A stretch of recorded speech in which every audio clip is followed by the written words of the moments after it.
यो लिया महाराज, दूसरा फिर उठाया, दूसरी मुट्ठी रुक्मिणी ने रोक दिया। बहुत हो गया श्याम सुंदर, सब कुछ तो आपने दे दिया, अपने समान तो संपत्तिमान बना दिया आपने, अब क्या मुझको भी इसकी सेवा में रखना चाहते हो? बोलो। सुदामा रहे तब तक आनंद रहा। सुदामा जी महाराज चलने लग गए। एक कथा और मैं इसमें नहीं हो कहूंगा। सुदामा जी चलने लगे तो भगवान कृष्ण ने उस दिन स्नान गृह में सुदामा के उन्हीं पुराने वस्त्रों को, जिनको पहन करके वो आए थे, रखवा दिया और सुदामा जी से प्रार्थना की कि मित्र, आज वही कपड़ा आप पहन लें जिसको आप पहन के आए थे। वही कपड़ा पहन करके सुदामा जी महाराज, आप भी कहते होंगे कृष्ण कितने कठोर हैं, और हम कहते हैं कृष्ण तुम कितने कोमल हो। सुदामा जी वही कपड़ा पहन के विदा होकर के चले। कृष्ण ने सोचा कि अगर पीतांबर पहन के जाएंगे, बढ़िया वस्त्र पहन के जाएंगे, व्यंग करने वालों की कमी कभी थी नहीं, कोई यह न कह दे यह ब्राह्मण वही है जो कल भिखमंगा बन के आया था, आज राजा की तरह वस्त्र पहन के जा रहा है, कल चिथड़ा पहन के आया था, आज पीतांबर पहन के जा रहा है। कहीं कोई कह न दे और किसी का शब्द मेरे मित्र के कान में पड़ न जाए, मेरे मित्र का हृदय विदीर्ण हो जाए। हाँ, तो मैं कैसे बर्दाश्त कर पाऊंगा? मुझे कठोर कह लो, स्वीकार है, लेकिन मेरे मित्र को कोई दरिद्र कहे ये स्वीकार नहीं। राम जी, सुदामा जी चले जा रहे हैं, भगवान ने कुछ दिया नहीं, सुदामा ने कुछ मांगा नहीं। अब यहाँ लोगों ने, नरोत्तम दास जी वगैरह ने बहुत कुछ लिखा है कि वो क्या जाने देना, उसने जिंदगी भर मांगा, वो देना क्या, आदि आदि बहुत कुछ लिखा है। लेकिन भागवत के सुदामा कहते हैं कि भगवान ने इसलिए मुझको नहीं दिया कि अधनो यम धन प्राप्य, ये निर्धन धन को प्राप्त करके कहीं मतवाला न हो जाए और मतवाला होकर के मेरा भजन भूल न जाए। अधनोयम धनम प्राप्य माद्यन उच्चैर्नमाम स्मरेत इति कारुणिकः नूनम धनम में भूरि न। क्या सुना, क्या शब्द है हमारे, अरे न देने वाले को कहते कारुणिकः, परम कृपालु है महाराज जी। अरे सुदामा जी तो याद कर रहे हैं कैसे मिले हमको, आहा हा हा, लक्ष्मी को हटा के मुझको बिठाया, सियाराम जी लक्ष्मी को हटाया, निवासित प्रिया जुष्टे पर्यंके, आया हूं मुझे बिठाया, क्वाहम दरिद्र पापीयान, मैं दरिद्र पापी, क्वा कृष्ण श्रीनिकेतन, अब मेरा बाहुओं से परिरंभण कर दिया महाराज, अपने प्रिया पंख पर बिठाया, प्रिया पर्यंक पर बिठाया। हमारे बाबा कहा करते थे, जिनके चरणों में बैठ के हमने भागवत पढ़ा है, कि ठाकुर जी ने प्रिया पर्यंक पर क्यों बिठाया? भगवान ने कहा, सुदामा आज से मैं जितना प्रिया जी का याद करता हूं उतना ही याद तुम्हारा किया करूंगा। सुदामा, प्रिया जी का सारा भार जैसे मैं संभालता हूं, वैसे अब तुम्हारा भी भार मैं संभालूंगा। हैं राम जी, सुदामा चले जा रहे हैं। जब पहुंचे सुदामापुरी में तो एक सुदामापुरी ही गायब हो गई थी महाराज। वो घर झोपड़े सब गायब हो गए थे, बड़े बड़े राजप्रासाद। सुदामा को भ्रम हो गया मैं कि द्वारिका में लौट के तो नहीं चला आया। जैसे द्वारिका में देखा था वैसे यहां देखा। हाँ, कहाँ आ गया? पूछे, लोगों से पूछा, भैया भैया के यहाँ कहीं द्वारिकापुरी आ गए क्या हम? कहे नहीं बाबा, ये तो अमुक नगर है। कहे अच्छा, तो ये किसका नगर है? कहे कल तक चाहे जिसका रहा हो, आज तो इस नगर का नाम सुदामा नगर है। सुदामा नगर है? कहे हाँ। कि मेरी कुटिया थी यहां पर। सुदामा सोचते मेरी कुटिया कहाँ गई? कुटिया के स्थान पर जैसा श्री कृष्ण भवन था वैसा चमाचम चमकता हुआ सुदामा भवन विद्यमान है। जब सुदामा की पत्नी ने सुना कि सुदामा जी आ गए, दौड़ी वहां से पूजन की थाली सजा करके, छमाछम चमकती हुई महाराज है आभूषणों से सुसज्जित सुदामा जी की पत्नी आई, जैसी साक्षात लक्ष्मी आ गई महाराज। हाँ जी, निश्चक्राम गृहातूर्णम रूपिणी श्री रिवालयात, साक्षात लक्ष्मी आ गई। सुदामा देख के पीछे हटे कि स्वामी स्वामी तू? कह हाँ हाँ मैं तुम्हारी पत्नी हूं। सुदामा ने पूछा तू मेरी पत्नी है? वो तो दुर्बल थी, तू तो मोटी हो गई एक ही दिन में। वो तो पेवंद लगा के साड़ी पहनती थी, तू तो चमाचम चमक रही है। उसके पास तो गहना नहीं था, ये तेरे पास गहने कहां से आ गए? कि स्वामी विश्वकर्मा यहां आए थे। विश्वकर्मा ने रातों रात सुदामा पूरी तैयार कर दिया और कह दिया कि इसके मालिक सुदामा है, ये सुदामा नगर है, यहाँ के राजा सुदामा है। सुदामा रोने लग गए। खेती हमारी सूख गई है, इस चिंता में किसान सोता है, लेकिन जब सवेरे उठता है तो देखता क्या है कि सारे खेतों में पानी भरा है, मेढक आवाज कर रहे हैं, सूखा हुआ धान लहलहा रहा है। कृष्ण, उस कृष्ण मेघ की तरह तुम्हारा भी दान कोई देख नहीं पाता। कृष्ण, इस संसार के लोग तुम्हारा दान नहीं देख सकते। कृष्ण, भगवान का स्मरण करते हुए सुदामा जी उसमें रहे, कभी लंपट नहीं बने, विषयों का कभी उपभोग नहीं किया। वो तो साधु की तरह से ही सुदामापुरी में रहते थे। बुभुजे नाति लंपटा, सियाराम जी, बुभुजे नाति लंपटा। एक बार द्वारिका में रामकृष्ण रह रहे थे, पूर्ण खग्रास सूर्य ग्रहण पड़ा। अब सूर्य ग्रहण में सब लोग कुरुक्षेत्र पहुंच गए। बड़े बड़े अमलात्मा आए, वीतराग महात्मा आए, बड़े बड़े राजा आए, सब के सब आ गए और सबका वसुदेव जी महाराज ने बड़ा स्वागत किया है। अब सब लोग कहते हैं कि हे वसुदेव जी महाराज, वास्तव में आप बड़े भाग्यशाली हैं। आप उनको देखते रहते हैं जिनका देखना योगियों को भी दुर्लभ है। अहो भोजपते यूयम, अहो भोजपते माने उग्रसेन जी महाराज, अहो भोजपते यूयम जन्म भाजो नृणाम यह। मैं भी वसुदेव कह गया था क्या? अहो भोजपते, उग्रसेन जी महाराज, अहो भोजपते यूयम। ऐसे मैं बहुत गलत कह जाता हूँ, सुन रहे हैं ना। अब मेरे में समारोह नहीं है कुछ, है ना। अब कथा कहने का मैं अधिकारी भी नहीं रह गया। अहो भोजपते यूयम जन्म भाजो नृणाम यत यत पश्यथ असकृत कृष्णम।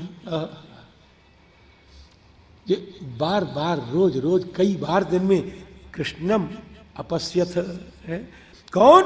जो दुर्दर्शम अपि योगिनाम, अब वहां पर महाराज जी सभी आए हैं, सबका आना तो हम अब नहीं कहेंगे। नंद जी बाबा आए, बाबा नंद आए हैं। नंदस्तत्र यदून प्राप्तान ज्ञात्वा कृष्ण पुरोगमान। ये नंद आए, गोप आए, गोपियां आई, भगवान के सखा आए हैं, सीदामा आए, सुबल आए, स्तो कृष्ण आए हैं, सब आ गए, मनसुखा आया, सारे के सारे आ गए हो। नंदादीन सुहृदः गोपान गोपीन चोत्कंठितास। बहुत दिन से उत्कंठित थे महाराज। हमारे यहाँ तो आज भी मालूम हो सकता है कि 100 वर्ष पहले कौन सा ग्रहण, 100 वर्ष के बाद में कौन सा ग्रहण आने वाला है, मालूम हो सकता है कि नहीं? आज भी मालूम हो सकता है। बहुत दिनों से नंद बाबा ने सोच लिया था खग्राह सूर्य ग्रहण होगा, ये प्रलय काल की तरह से होगा, इसका बड़ा महत्व है, जरूर कृष्ण आएंगे, वसुदेव जी आएंगे, सब आएंगे, हम भी चलेंगे। हम क्यों चलेंगे? हम सूर्य ग्रहण का पुण्य लेने नहीं चलेंगे, हम तो अपने लाला को देखने के लिए चलेंगे, हम तो अपने लाला को देखने चलेंगे। औत्कंठिताश्चिरम। नंद जी महाराज बैलगाड़ी से आए, बैलगाड़ी में सारा सामान रख लिया, किसी से कुछ मांगना न पड़े, जो कुछ जरूरत हो निकल जाए और तुरंत काम बन जाए। न अब बहुत दिन तक रहे, इतना सामान बैलगाड़ियों में भरा हुआ है। नंदस, ये शब्द है महाराज जी यहाँ पर देखिएगा, नंदस तत्र यदून प्राप्तान ज्ञात्वा कृष्ण पुरोगमान तत्रागमत वृतः गोपैः अनस्थार्थैः अनस्थार्थैः।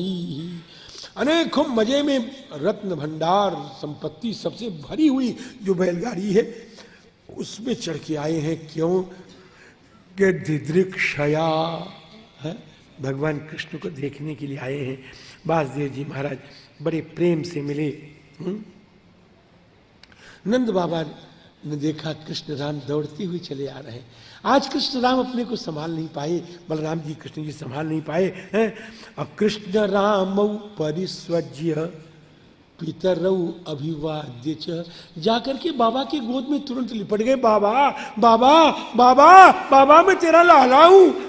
कृष्ण राम परिस्वज्य पितरौ अभिवाद्य च। बाबा मैं बड़ा हो गया हूं, अब देखो दंडवत करना मुझे आ गया है।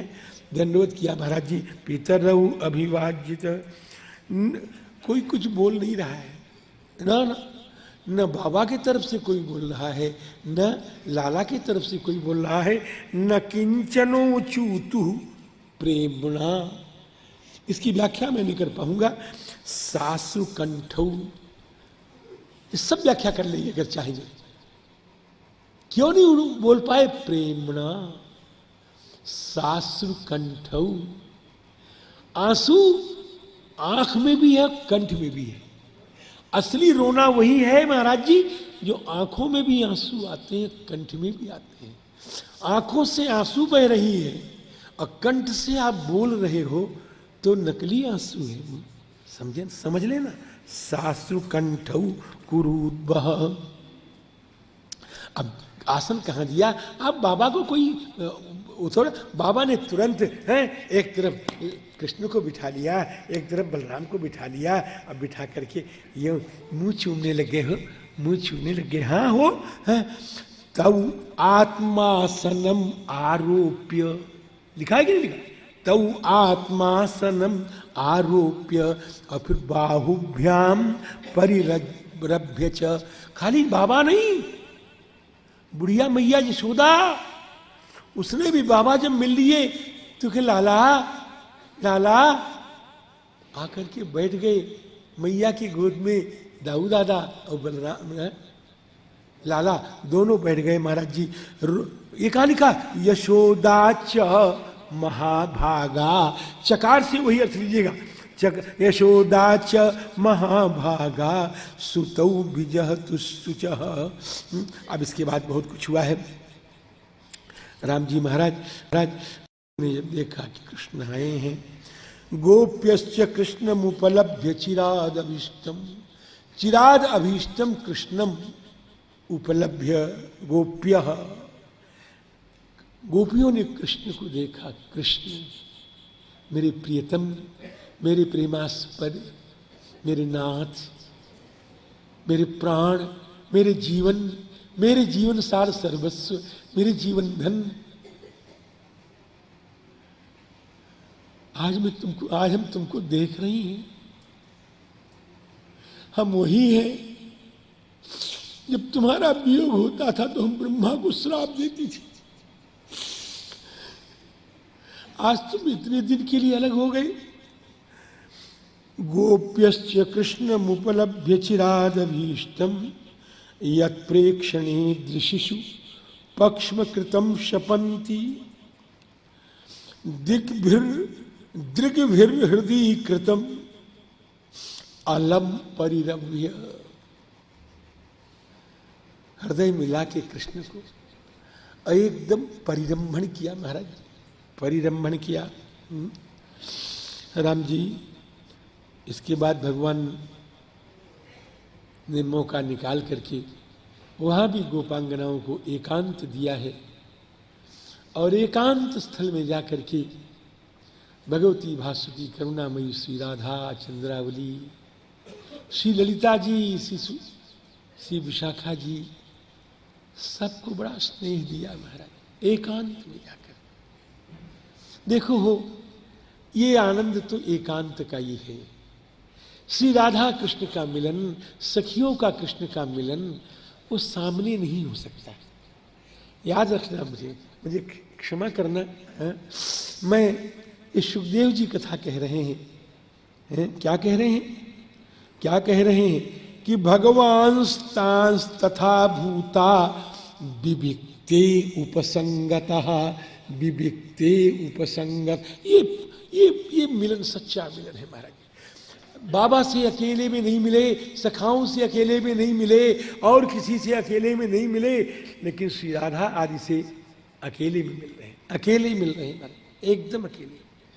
मुझे एक बात याद आ गई, समय नहीं है लेकिन कहे बिना मानूंगा नहीं, आई गई, क्या करूं, वो कह रहा है हमको कहो। एक बार महाराज जी श्री राधा आदि का द्वारिका में स्वागत करने के लिए भगवान कृष्ण ने बोला, ग्रंथ की कथा है, स्वागत करने के लिए भगवान कृष्ण ने बुलाया, और एकांत में महाराज जी उनको रहने के लिए दिया, द्वारिका से दूर। उसका नाम आज भी गोपी तालाब, कोई गया होगा तो गोपी तालाब उसका आज भी नाम है महाराज जी। तो वहां पर श्री राधा रानी को बसेरा दिया सखियों के साथ। वो एकांत में क्यों दिया कि जब सारा अनर्थ देश सो जाता, जब सारी द्वारिका सो जाती, तो भगवान कृष्ण मयूर मुक्ति होकर हाथ में बंसी लेकर गोपी तालाब जाते और अपनी गोपियों से मिल करके उनको आनंद प्रदान करते। एक दिन रुक्मिणी ने पूछा, सत्यभामा ने पूछा, राधा जी, बड़ी बड़ी कथाएं हैं वहाँ की, यहाँ की बड़ी बड़ी कथाएं हैं, मैं कहने लगूंगा तो बह जाऊंगा। अब हम यहाँ से हटते हैं। विविक्त, हम जी महाराज जी, अकेले में राधा कृष्ण का मिलन तो विविक्त प्रदेश में होगा। इसीलिए वृंदावन में एक संप्रदाय ऐसा है महाराज जी, जहाँ निकुंज सेवा ही मानते हैं लोग। हाँ, ऐसा भी संप्रदाय है महाराज जी। हाँ, तो राम जी ये विविक्त, हाँ, वो संप्रदाय वाले यहाँ पर ध्यान दे दें। क्या कह रहा था मैं अभी, सियाराम अभी कह रहा था कि भगवान तास तथा भूता विविक्त उपसंगतः आश्लिष्या नामयम पृष्ठवा प्रहसन्निधमब्रवीत। क्या कहते हैं, एकांत में है, अपिस्मरथ न सख्य है। हे सखियों, क्या कभी तुम मुझको याद करती हो? क्या मेरी कभी याद आती है? सखिया कहती हैं, श्याम सुंदर कभी याद आती है? वो कौन सा समय है जब तुमको याद नहीं करती? कृष्ण, तुम तो चले आए, लेकिन तुम्हारी याद ने हमको नहीं छोड़ा, तुम्हारी स्मृति ने हमको नहीं छोड़ा। कृष्ण, तुमने तो हमको मार डाला था, लेकिन तुम्हारी याद ने हमको जिला लिया।